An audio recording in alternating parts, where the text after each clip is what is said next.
ශ්‍රී ලංකාවේ උඩරට කඳුකරේ අතීතයේ දළු ප්‍රවාහනය කරන්න හදපු වතු පාරවල් එකතු කරලා දිස්ත්‍රික්ක 3ක් යාවෙන විදිහට නිවැරදි මන් සලකුණු ඔස්සේ ගමන් කරන්න පුළුවන් හයිකින් ට්‍රේල් එකක් ලංකාවේ නිර්මාණය කරලා තියෙනවා. ඒ තමයි පිකෝ ට්‍රේල්. මේ ට්‍රේල් එක වැටලා තියෙන දිස්ත්‍රික්ක 3 තමයි මහනුවර, බදුල්ල, ඒ වගේම නුවරඑළිය දිස්ත්‍රික්කය.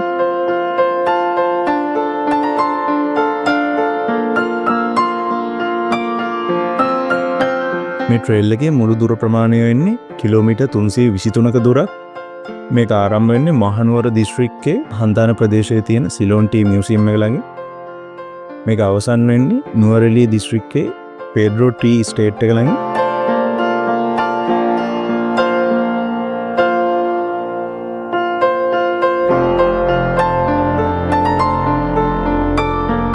මේ ට්‍රේල් එක ගැන සංචාරකයන් ගමන් පහසුව වෙනුයි මේ ට්‍රේල් එක ස්ටේජ් 22කට කරලා තියෙනවා. ආප්ටර්න්ස් අපි අද පටන් ගන්න යන්නේ මේකේ පළවෙනි ස්ටේජ් එක. මේ ට්‍රේල් එක කිලෝමීටර් 12.8ක දුරක් දිවෙනවා. මේක ආරම්භ වෙන්නේ මහනුවර හන්තාන ප්‍රදේශයෙන්. මේක අවසන් වෙන්නේ මහනුවර ගලහ පෝස්ට් ඔෆිස් එක ළඟින්. මේ ට්‍රේල් එක ගැන සම්පූර්ණ විස්තර අපි ට්‍රේල් එකේ යන ගමන් කතා කරන්න. එහෙනම් අපි යමුද මේ පළවෙනි ස්ටේජ් එක පටන් ගන්න. අපි කලින් කිව්වා වගේ අපි දැන් ඇවිල්ලා ඉන්නේ මහනුවර දිස්ත්‍රික්කයේ හන්තාන සිලෝන් ටී මියුසියම් එක ළඟට. මෙතනින් තමයි පිකෝ ට්‍රේල් එකේ පළවෙනි ස්ටේජ් එක ආරම්භ වෙන්නේ.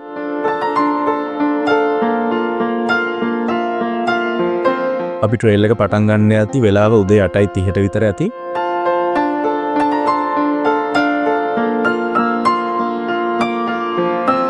අපිට දැනගන්න ලැබුණ විදිහට මේක තමයි ලංකාවේ තියෙන එකම ටී මියුසියම් එක. මෙතෙන් දෙන ඕනම කෙනෙක්ට ටිකට් පතක් මිලදීගෙන මේ මියුසියම් එක බලන්න පුළුවන්.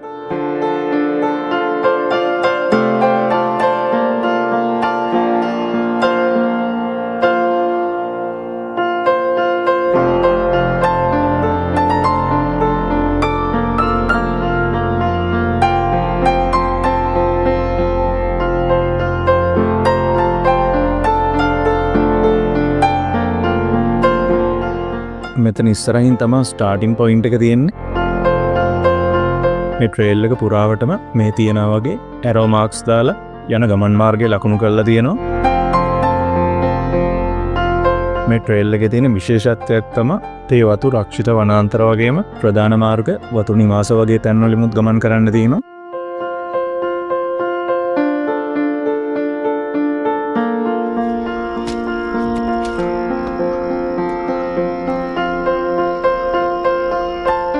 අපි දැන් කතා කරමු මොකද්ද මේ පිකෝ ට්‍රේල් කියන්නේ කියලා. පිකෝ කියන වචනේ තේරුම තමයි උසස්ම තත්ත්වයේ ලපටි තේදල්ලෙන් හදපු බ්ලැක් ටී කියන අදහස. ට්‍රේල් කියන්නේ මාවත නැත්නම් මම්පෙතට. පිකෝ ට්‍රේල් කියන එකේ තේරුම තමයි තේ වතු වරහා වැටලා තියෙන මම්පෙත කියන අදහස.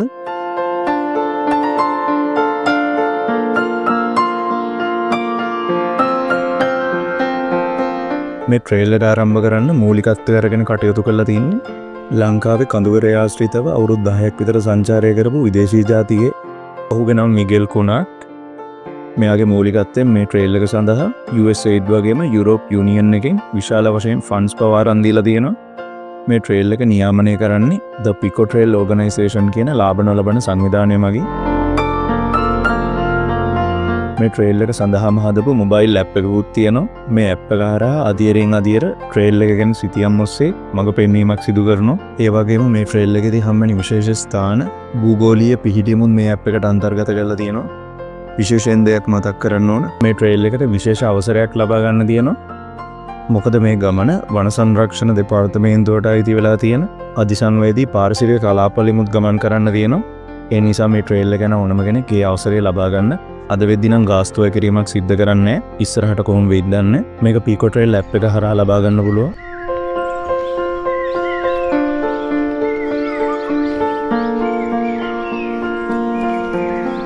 ලංකාවේ පාරිසරික කලාපවලින් අති සුන්දර පාරිසරික කලාපයකින් තමයි මේ පීකෝ ට්‍රේල් එක වැටලා තියෙන්නේ. අපි දැන් ගමන් කරමින් ඉන්නේ ඒ වගේ තැනකින්. ඇත්තටම මෙතන අධිසංවේදී පාරිසරික කලාපය ජෛව විවිධත්වය අතින් ගත්තත් ඉහළින්ම තියෙන තැනක් තමයි මෙතන.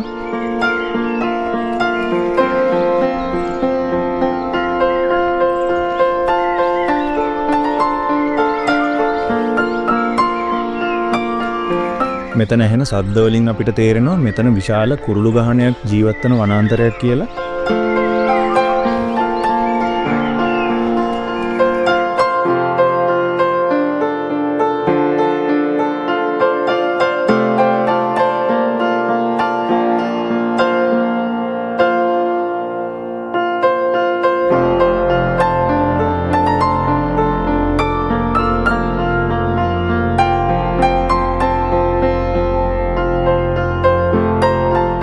අපි අද යන පීකෝ ට්‍රේල් පළවෙනි ස්ටේජ් එකේ විශේෂ ස්ථාන බොහොමයක් පහු කරගෙන යනවා.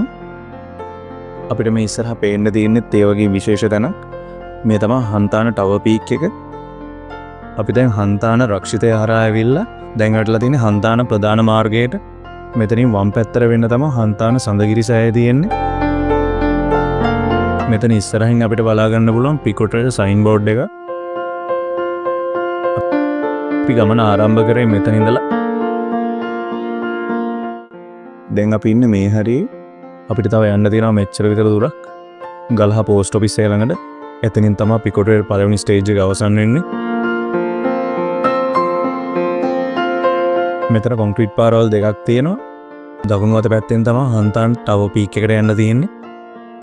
අපි යන්න තියෙන වම් අත පැත්තෙන් මෙතන ඉස්සරහින් තියෙනවා සංඝරාජ ආරණ්‍ය සේනාසනය කියලා බෝඩ් එකක් දාලා. එතන වැටලා තියෙන කොන්ක්‍රීට් පාරෙන් තමයි අපි ඉස්සරහට යන්න ඕන.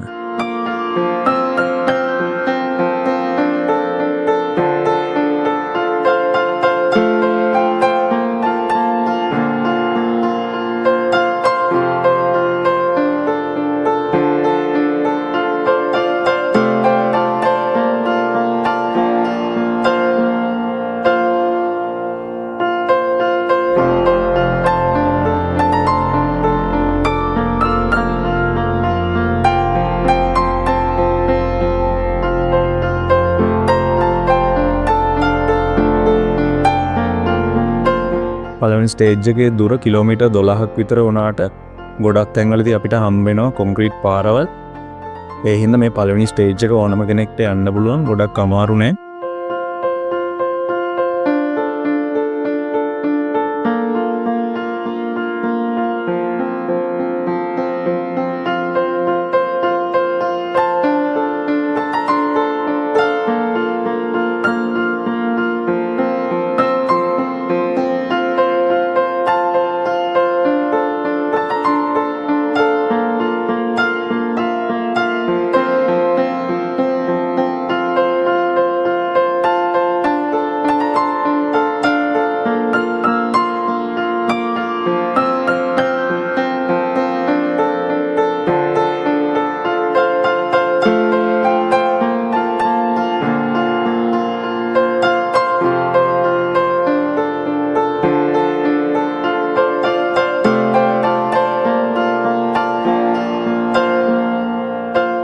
මෙතන ඉස්සරහින් පාරවල් දෙයක් වැටලා තියෙනවා. වම් අත පැත්තේ තියෙන W15 හොටෙල් එකට යන පාර. අපි යන්න ඕන දකුණු පැත්තට තියෙන පාරේ.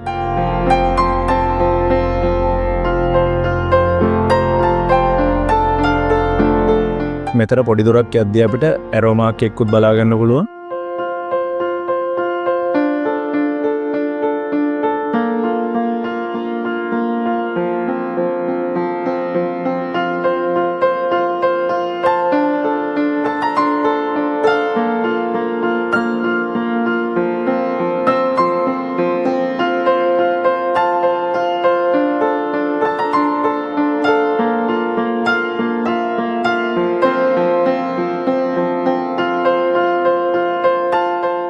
මේ ට්‍රේල් එක ගොඩක් ප්‍රසිද්ධ වෙලා තියෙන්නේ විදේශී ජාතිකයන් අතර.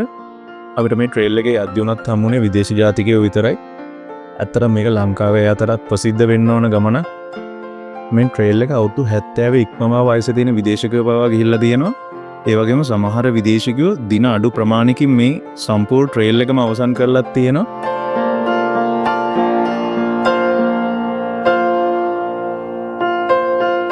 අපිට මේ පේන්න තියෙන තවත් විශේෂ ස්ථානය විශේෂයෙන්ම හයික් කරන අය අතර ප්‍රසිද්ධ කටුසුකොන්ද තමයි මේ ඉස්සරහින් අපිට පේන්න තියෙන්නේ. අපි මේ ඉන්න තැනට කටුසුකොන්ද ඉතාම ලස්සන විදිහට දැర్శණය වෙනවා.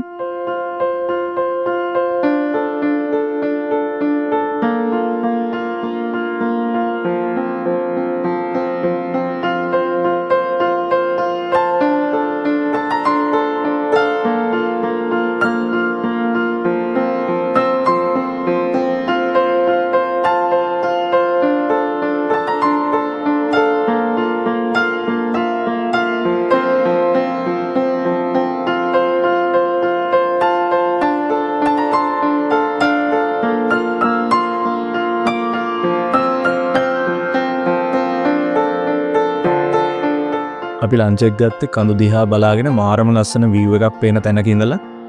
මේක මාරම එක්ස්පීරියන්ස් එකක්.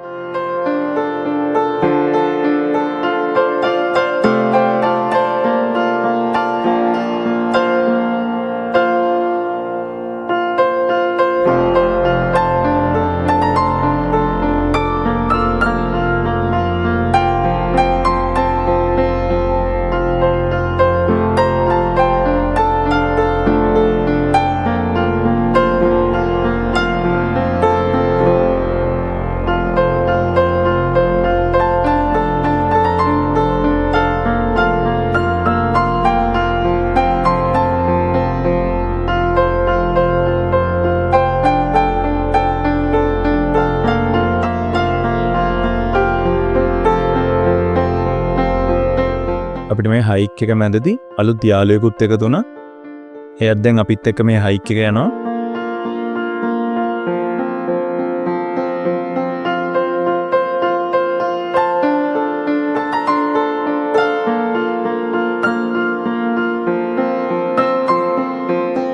අද තියෙන ටිකක් ඉරේලිය වැඩි රස්නේ කාල ගුණයක්. ඒ වුණාට ලොකු මහන්සියක් දැනෙන්නේ නැහැ මේ ගමන යද්දී.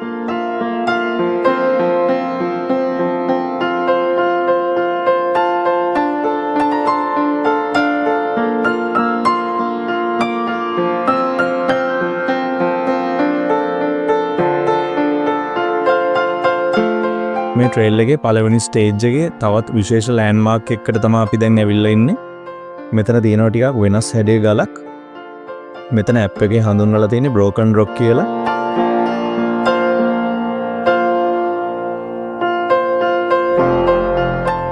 මෙතන ආවට පස්සේ මෙතනින් වම් අත පැත්තේ තවත් සුවිශේෂී තැනක් තියෙනවා. මේ ට්‍රේල් එක ගැන ඕනම කෙනෙක් එතන ගිහිල්ලා යන්නත් අමතක කරන්න එපා.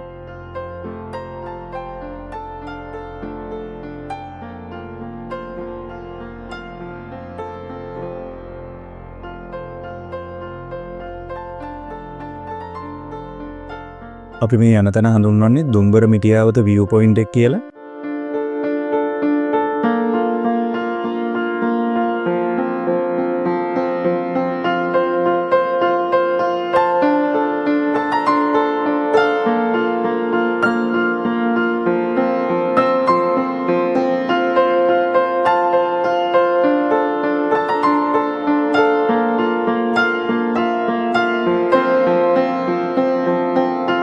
අපි දැන් ඇවිල්ලා ඉන්නේ view point එකට. ඇත්තට මාරම ලස්සන view එකක් තියෙන තැනක්. මෙතන Pico Trail sign board එකක් ගහලා තියෙනවා. මේ බෝඩ් එකේ සම්පූර්ණ හැඳින්වීමක් කරලා තියෙනවා මේ view point එකේ පේන්න තියෙන ස්ථාන ගැන.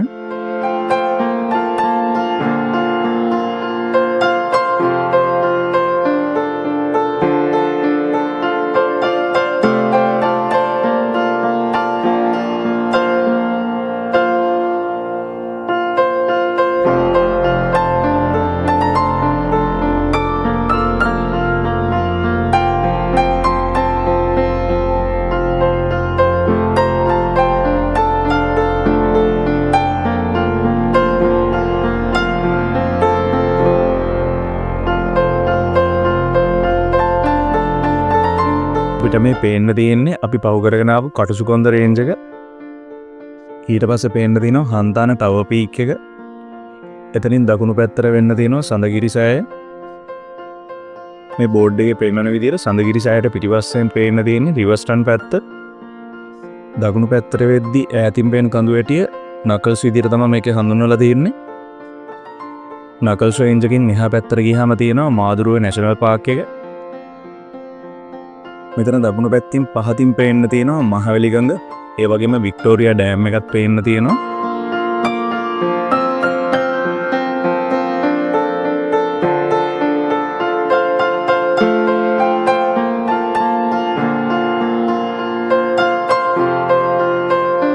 මේ සයින් බෝඩ් එකේ දාලා තියෙනවා මේ ට්‍රේල් එකට ෆන් කරපු USAID එකේ ලෝගෝ එක. අපිට මේ පැත්තට ගියහම පේන්න තියෙනවා යුරෝප් යුනියන් එකේ ලෝගෝ එකත්. මේ සයින් බෝඩ් එකේ උඩම අපිට දකින්න තියෙන පීකෝ ට්‍රේල් ලෝගෝ එක.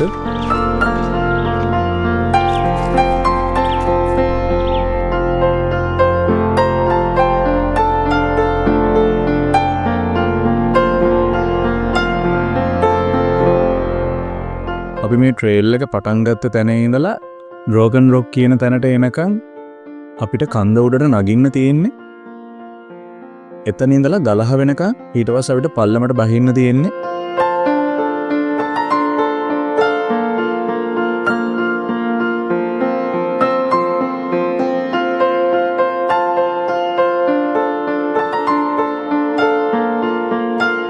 අපි දැන් යන්නේ හන්තාන කඳු වැටියට යාබදින්ම යන කැලෑබද පාරකින්. මේ පාර අවට නම් කිසිම මිනිස් ජනාවාසයක් පේන්න නැහැ.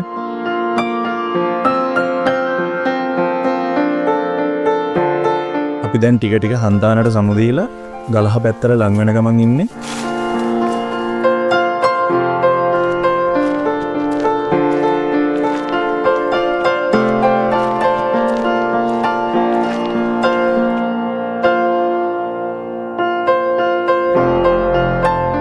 මේ ට්‍රේල් එක ගැන විශේෂයෙන් දෙයක් කියන්න ඕන.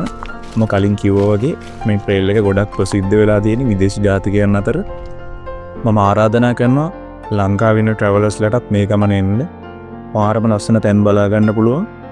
කිලෝමීටර් ගාණක් දුර හයික් එකක් වුණත් කිසිම මහන්සියක් දැනෙන්නේ නැහැ. ඒ වගේම මේ ට්‍රේල් එක ගැන හැමෝටම කියන්න ඕන. මේ ට්‍රේල් එක වැටිලා තියෙන පරිසර පද්ධතිය අපි හැමෝම ආරක්ෂා කරගන්න ඕන. ඒ නිසා ට්‍රේල් එකේදී අරගෙන කිසිම දෙයක් මේ පරිසරයට මුදා හරින්න එපා. මේ වටිනා පරිසර පද්ධතිය රැකගන්න එක අපේ වගකීමක්. ඒ නිසා මේ පරිසරයේ විඳින්න, ඒ වගේම මේ පරිසරය ආරක්ෂා කරගන්න.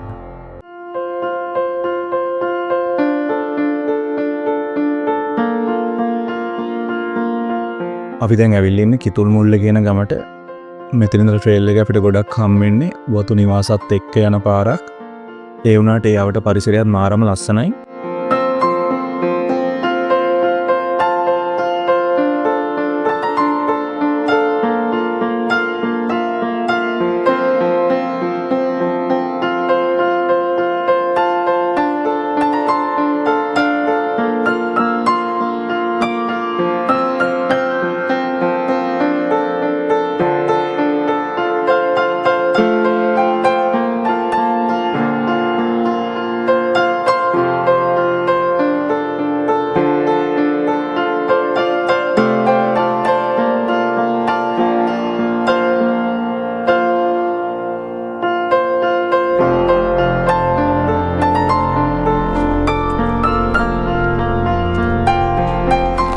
දැන් අපි යන්නේ ලහ ප්‍රධාන මාර්ගයට කිට්ටුවෙන් දෙන තේවතු මැදින්.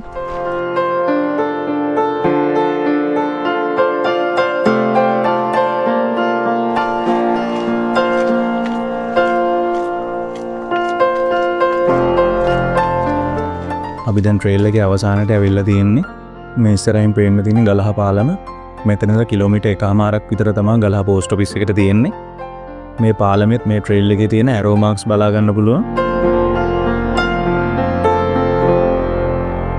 ගලහ පෝස්ට් ඔෆිස් එක ළඟට මේ තියෙන මේන් රෝඩ් එකෙමුත් යන්න පුළුවන්. ඒ වුණාට ඊට වඩා ලේසි මෙතනින් වැටලා තියෙනවා මේ ෆයිනස් කැලේ මැදින් ෂෝට් කට් එක.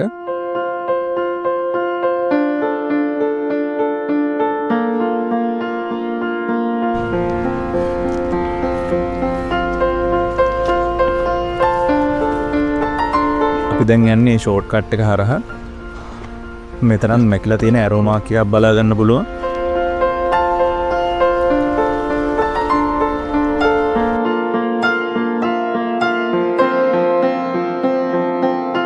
අපිට මගදී හම්බුනේ යාළුවොත් මේ ට්‍රේල් එක අවසන් වෙනකම් අපිත් එක්ක ආවා. එයාටත් දැන් සමු දෙන්න වෙලාව ඇවිල්ලා. අපි දැන් ෂෝට් කට් එකෙන් මේන් රෝඩ් එකට ආවා. මෙතන ඉස්සරහින් තමයි ගලහ පෝස්ට් ඔෆිස් එක තියෙන්නේ. අපි මෙතනින් පීකෝ ට්‍රේල් පළවෙනි ස්ටේජ් එක අවසන් කරනවා. එහෙනම් දෙවෙනි ස්ටේජ් එකෙන් හමු වෙමු. අපි ආෆ්ටර්න්ස්